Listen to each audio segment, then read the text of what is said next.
Powerful star sa Cebu, pinakapalangga na Cebuana. Swerte ni Paolo Abilino. Uy, pa-post muna yung video nito, talagang nag-viral ito. Kita mo naman kung gaano karami. Ano siya na talaga, well-loved talaga siya sa Cebu. Kaya ngayon ang naniniwala ka ba na most powerful star sa Cebu ngayon na, syempre marami ring Cebuana na sumikat noon eh. Pero this year, or itong era na ito, parang pag tinignan, dati kasi pag sinabing Cebu, maiisip mo sila Vina Morales, Manilyn Reynes, di ba mga ganon. Or, pero this year, parang Kim Chiu, no? Pag sinabing Cebu, Kim Chiu agad-agad. Pero sa akin, no? Okay. Pero para sa akin, hindi ko gustong tawagin na most powerful. Bakit? Kasi powerful parang may kargang domination, parang may kargang parang hindi ko gusto yung baka yung connotation ng powerful. Oo, iba. Ang gusto ko ay most loved. Most loved para at least medyo hindi siya hard.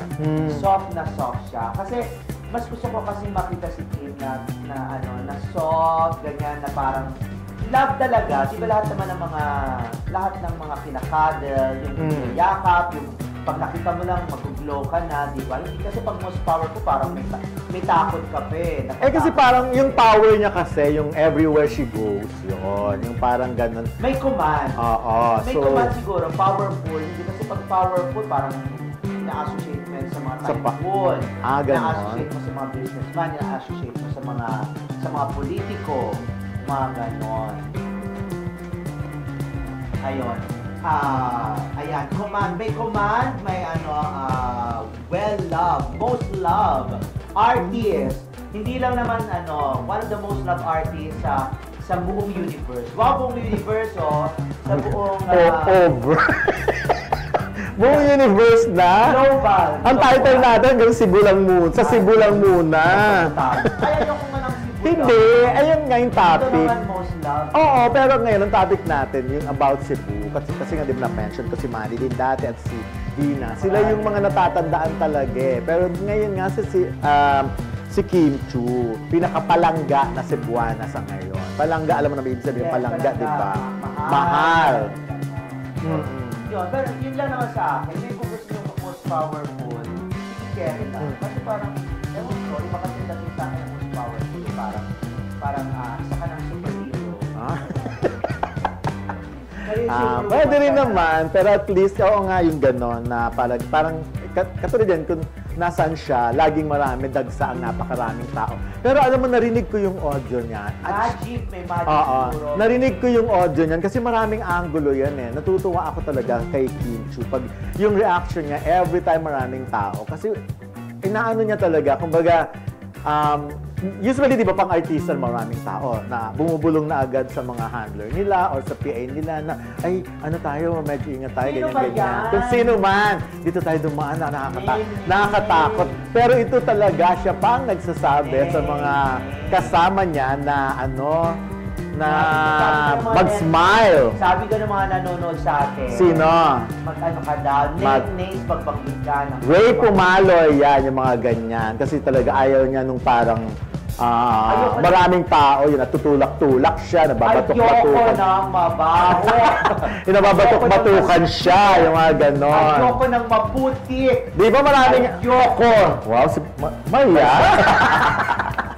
Hindi, iba kasi diba, gano'n, yung iba nga umiiwas pa sa fans, naghanap ng ibang dadaanan, diba? O iba nagtatago, nagdi-disguise. Diba katulad ng Bini noon, nakadisguise sila. Pero eto, talagang kita siya kahit saan. At siya pa talaga nagsasabi ng mga kasama niya na mag-smile kayo, mga ganyan. Katulad na nung naging guest ko sa Abante Liling na isang interior decorator. Yan, interior decorator, hindi daw siya designer, interior decorator. Na nag-ayos ng designer sa Ang designer kasi may diploma. May diploma yata. Yung pagkakaalam ko, correct me if I'm wrong. Tapos interior decorator. Sila yung nagde-decorate, wala naman silang basa. Mga ganon. Ngayon, yun nga yung unang-unang bahay ni Kim. Kasi noon pa yun eh, di ba? So, sinabi niyang ganon, na napakabait daw talaga ni Kim. Napaka-marispeto. At hindi niya nakikita kahit na anong talak or naiinis or something. And until now, ganun pa rin si Kim. Okay. Yun. Ibig sabihin, talaga natural na sa batang to.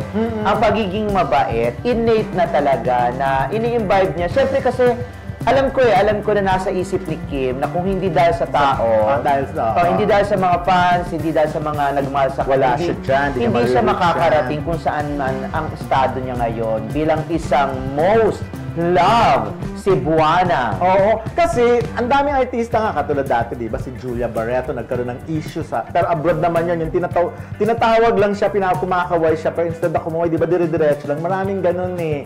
Yung parang nagmamadali lagi. Pero si Kim talaga dinig mo yung audio talaga. Daming tao, ganyan. At talagang yung tawa niya, hagik-gik yung tawa niya eh. Ganun eh. Dapat ganun ang artista. Kahit pagod na pagod ka, kahit may pinagdadaanan ka, dapat pagdating mo dun sa mga tao, dapat nakangiti ka, masaya ka, welcome sa'yo ang mga tao, yung mga bumabati sa'yo, yung mga kumakaway. Kasi hindi, nag-e-effort yan mga yan eh. Tama naman. Nag-e-effort yan mga yan para makita ka at ikaw yung nagsisilbing inspirasyon para mapagaan kung ano man ang pinagdadaanan. Kasi pag nakita nila isang artista, biglang nawawala lahat kung anong problema nila, kung anong pinagdadaanan nila. Lalo na doon sa may sakit, may mga pinagdadaan ng karamdaman. Katulad niya si Rachel Lucas, di ba? Tapos meron pang si Torres, nakalimutan ko na yung pangalan. Oo, na nagme-message sa akin, nagda-dialysis. Na ang sabi niyang ganon, ang nakakapagbigay lang, si Lorna Torres, ang nakakapagbigay lang sa kanya na kaligayahan ng inspirasyon ay si Kim. Tapos di ba merong mga napahiwalay sa asawa, hindi pa makapag-move on, nakapahiwalay sa jowa, nawala ng trabaho, tapos medyo correct. Mabigat ang pinagdadaanan nila sa trabaho, sa mga boss, sa mga co-workers. Kapag nakikita nila si Kim, nag-glow ang kanilang mundo. Yung iba naman mga friends natin, sila naman yung mga well-off, yung mga mayayaman na pero alam mong sobrang busy sa trabaho or business nila. So, parang nagiging outlet nila si Kim Chu at si Paolo Abilino. Parang yung Kim Pao ang outlet nila para kahit papano nakakalimutan nila na busy sila, yung talagang pukpukan yung trabaho. Katulad nila Cecil Baclay ng Las Vegas, Nevada. Of course! Yung mga ganyan. Nagpupuyat! Sister Gali Chua ng Apalit, Pampanga na talagang kahit sobrang busy, magkaibang ka ng mga personality kasi minsan, di ba, nasa religious side siya, nasa business side siya. Pero pagdating kay Kim Chu and Paolo, nagbabago ang aura niya. At bukod dyan merong mga estudyante na ginagawang inspirasyon ang Kim Pao, diba? Ang Kim Pao, sabi na natin ang Kim Pao kasi sinabi niya Kim Pao na ang sabi niyang ganon, hindi daw, ano ang napapala ng pagiging Kim Pao mo? Tapos sinabi niya ganon, eto, nakagraduate ako ng cum laude. Oo, nabasa ko, nakita ko rin yan. Yun. Can you imagine, inspiration mo, Kim Pao, tapos ako-graduate ka na. Pero habang nagre-review ka, di ba, hindi yung litrato ng Kim Pao, di ba? Pero, alam nyo, si Kim, dahil doon sa personality niya, sa character niya na napakagaan at masayahin siya, kahit sinong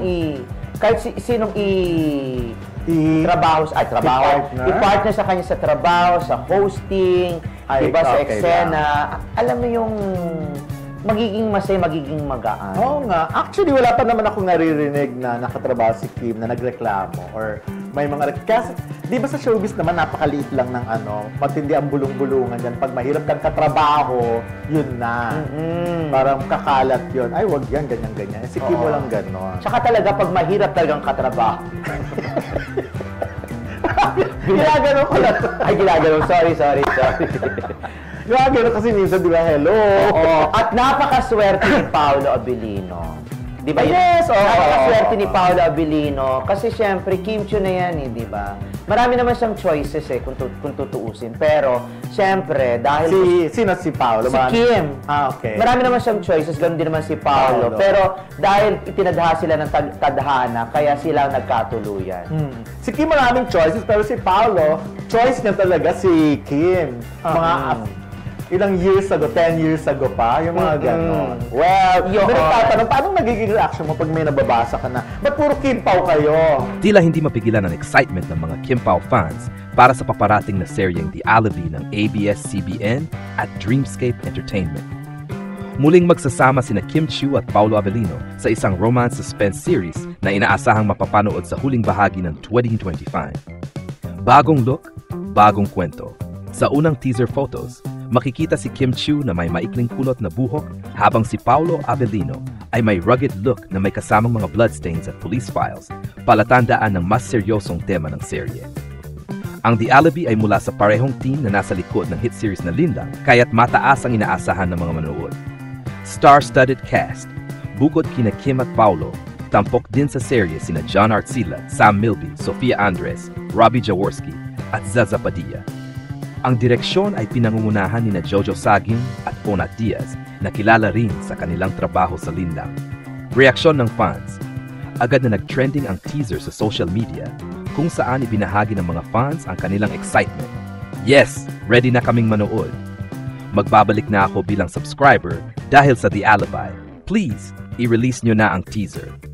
May mga hiling din ang fans na magkaroon ng vlog si Kim Chiu kasama si Paolo Avellino kung saan sasagutin nila ang mga tanong ng fans, isang Q&A na tiyak na papatok sa mga taga-subaybay. Abangan ang teaser. Habang hinihintay ang opisyal na trailer, maaari mong panoorin ang mga behind-the-scenes at teaser clips na ibinahagi ng ABS-CBN at Dreamscape sa kanilang social media platforms. Narito ang isa sa mga teaser na nagpakilig sa mga fans. Grabe, ang hype talaga para sa The Alibi, lalo sa bagong OCR-friendly teaser photos na naglathala ang Dreamscape noong Hunyo 18. Mapapasudyap ka lang sa pelikula dahil kay Kim na may short kulot na hair at kay Paolo na may libido on the wrong side na messy look, bloodstains, at police files.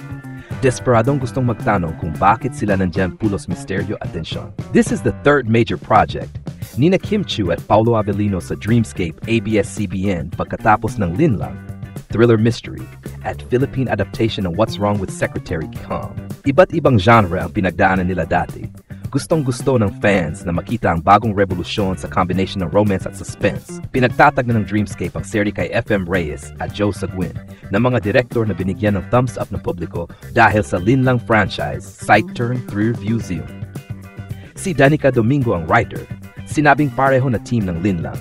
Isang ginagawa nitong mas may credibility ang storytelling. Marketing smart move, investigative style photo reel. Every detail is getting its moment. Behind the scenes posts, masterfully feeding curiosity in the fans at media. Quick reacting fans. From please I release teaser na hanggang sa mag-vlog sina Kim at Paolo, Q&A lahat questions from fans. Isang silver lining sa fan engagement strategy. Ano ang masasabi ko bilang fan o viewer?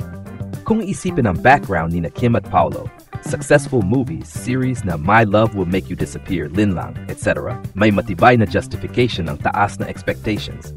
Understatement kung sabihin ko lang, pareho silang galing. Nag-level up na silang Kim Pao tandem na kayanin nilang mag-hold ng pure romance, heartbreak at full-on thrill ito sa isang project. Ngunit dito rin ang panganib, overhype versus delayed payoff. Linlang took months bago sinwelduhan ng official full trailer after photo drops. The Alibi din baka tumaas ang expectations ng sobra at kapag naging flat naman ang plot, e.g. predictable whodunit, kukunin din siya ng critic. Kaya sana teaser plus calendar launch date agad. Mga katanungan pop culture speculation na may isip ngayon sa fans. Bakit ito exciting and bago? Sino ang Stella Marie and Vincent Cabrera sa mundo ng The Alibi? Gusto nating malaman kung year of origin, kung they're detective-journalist duo or lovers who can't trust each other. May supernatural twist a la Curses sa My Love. Kung isipin mo yung prep for scenes I never imagined, parang may inaabangan pa beyond crime, psychological, horror detective, talagang bawat fan atin tinignan. Kilala naman sina Arcila at Milby sa malalalim na acting. Baka sila ang mag-elevate sa tension.